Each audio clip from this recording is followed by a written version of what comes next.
Welcome back to Beginner's Breadboards, my electronics learning journey. Today we're looking at Arduino digital and analog writes and the different pins that are used for that. So there's two different ways of sending the ones and zeros to the Arduino, and there's different outputs you can have. So you can either have an analog output or a digital output. With the analog write, it's using something called pulse width modulation, PWM, in which you have a number 0 to 256, in which it's either low or high. So if you're putting it at 0, analog write 0, it will always be low. And if you're putting it at analog write 256, it will always be high.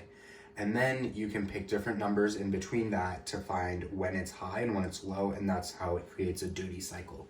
So we're using three different numbers here. So at 64, 1/4 of the time it's high, or a 25% duty cycle. 128 creates a 50% duty cycle, and 192 is a 75% duty cycle.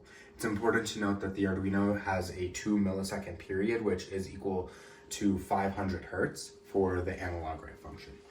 The digital write works a little differently, where it's just digital write, and then you tell it how long it should be high or low for. So the way we set ours up is we're just picking it different values for it to be high or low.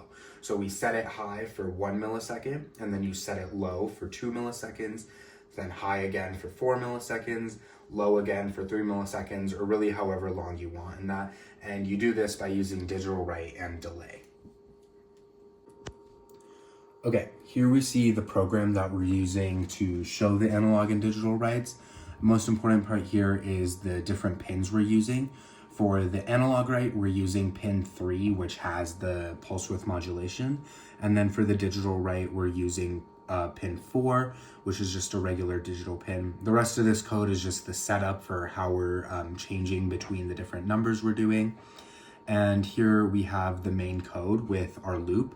So we see the analog write here with the pulse width modulation output, which is our pin number, and then the different numbers we're putting into it to create the different duty cycles.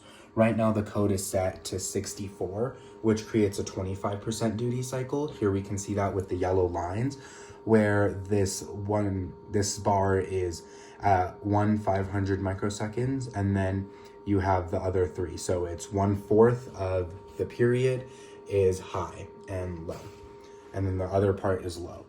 We can change between those numbers. So if we want a 50% duty cycle, we go to this one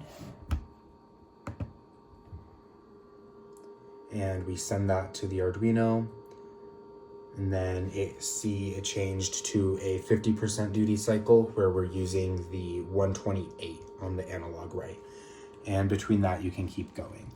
Now for the digital write, the way we set this up is it's just digital write output of high, and then you delay it for how many microseconds you want it to.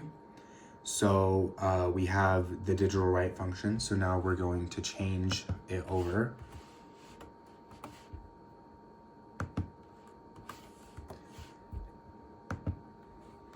And the way ours is set up with the probes on the oscope, we have to trigger it on the next channel.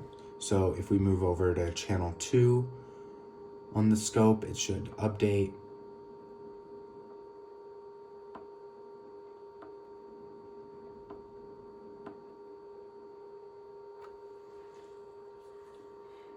And zooming out, you can see the way it's set up with it being high and low for different values. So 1, 2, 4, and then 3. So you can see the entire cycle there.